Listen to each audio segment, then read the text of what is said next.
पश्चिम Asia के आसमान इन दिनों असामान्य रूप से गर्म है। मिसाइलें उड़ रही हैं, ड्रोन हवा में मंडरा रहे हैं और समुद्र में युद्धपोतों की आवाजाही बढ़ गई है। इन सब के बीच एक बड़ा सवाल गूंज रहा है, क्या अमेरिका सिर्फ इजराइल की रक्षा कर रहा है या ईरान पर एक बड़ा हमला करने की तैयारी में है?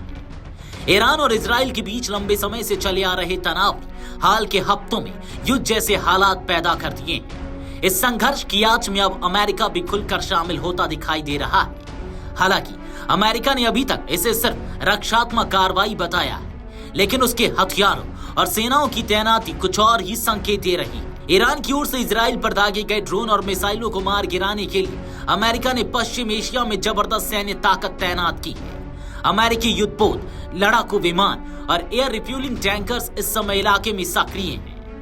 यूएसएस कार्ल विंसन जैसे विमान वाहक पोत जो 4 अन्य युद्धपोतों के साथ अरब सागर में तैनात है, न सिर्फ इजराइल बल्कि ओमान की खाड़ी और फारस की खाड़ी में मौजूद अमेरिकी ठिकानों की सुरक्षा में लगा है। इसके अलावा यूएसएस द सुलिवन्स और यूएसएस आर्लेबर्ग जैसे विध्वंसक जहाजों ने हाल ही में ईरान की ओर से छोड़ी गई मिसाइलों को हवा में ही नष्ट कर दिया है।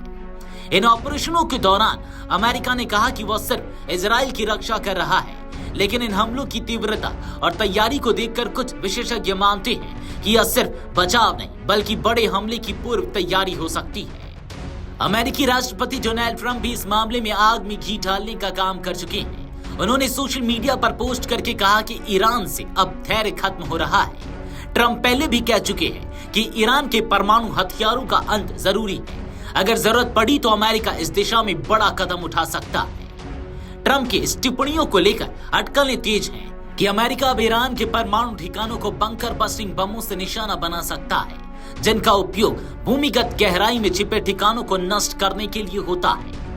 अमेरिका ने यूरोप में भी अपनी सैन्य तैयारी को मजबूत किया है।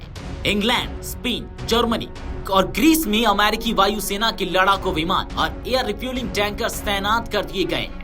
इन विमानों को पश्चिम एशिया की ओर रवाना किया जा रहा है ताकि जरूरत पड़ने पर वे विमान बिना ईंधन की चिंता किए लंबी उड़ान भर सके और तुरंत जवाबी कार्रवाई कर सके। इसके अलावा लाल सागर, भूमध्य सागर और बाल्टिक सागर में भी अमेरिकी जहाज सक्रिय अभ्यास कर रहे हैं। ऐसा लगता है जैसे अमेरिका ने एक घेरा बना दिया है, एक ऐसा घेरा जो ईरान के चारों तरफ धीरे धीरे कसता जा रहा है। इजराइल के पास बंकर बस्टिंग बमों को पहुंचाने वाले विमान नहीं है। ये बेहद भारी और विशेष संरचना वाले हथियार होते हैं जो भूमिगत ठिकानों को ध्वस्त करने में सक्षम है। सिर्फ अमेरिका के पास ऐसे विमानों की तकनीक है। यही वजह है कि अब ये अटकलें लगाई जा रही हैं कि अमेरिका इजराइल को सिर्फ सहायता नहीं दे रहा बल्कि खुद भी सीधे तौर पर हमला करने की योजना बना रहा है। यूएसएस निम्टिज नामक विशाल विमान वाहक पोत की तैनाती और उसकी अरब सागर की ओर बढ़त इस आशंका को और बल देती है। ईरान पहले ही चेतावनी दे चुका है कि यदि उसके परमाणु ठिकानों पर हमला होता है तो वह पूरे पश्चिम एशिया को युद्ध की आग में झोंक देगा। हिजबुल्लाह और हौती जैसे गुट पहले से ही अमेरिका और इजराइल के खिलाफ कार्रवाई की धमकी दे चुके हैं। ऐसे में अगर अमेरिका ने वाकई कोई सीधा हमला किया तो यह संघर्ष सीमित नहीं रहेगा, यह पूरे पश्चिम एशिया को अपनी चपेट में ले सकता है। फिलहाल अमेरिका रक्षात्मक रणनीति की बात कर रहा है, लेकिन उसके कदम एक संभावित बड़े हमले की तैयारी जैसे लगते हैं। अगर यह सिर्फ इजराइल की रक्षा है तो हथियारों की ये बड़ी खेप और युद्धपोतों का यह जमावड़ा क्यों? दुनिया की निगाहें अब इस बात पर टिकी है कि अमेरिका अपने अगले कदम में क्या करता है। क्या वह ईरान पर निशाना साधेगा या अब भी कूटनीति का रास्ता खुला है? संभावना है कि आने वाले दिनों में पश्चिम एशिया एक बड़े भूचाल की ओर बढ़ रहा है और उसका केंद्र अमेरिका हो सकता है। Video desk amarujala.com। अगर आप ये वीडियो YouTube पर देख रहे हैं तो हमारे चैनल को सब्सक्राइब कर बेल आइकन दबाएं और Facebook पर देख रहे हैं तो हमारे पेज को लाइक करें।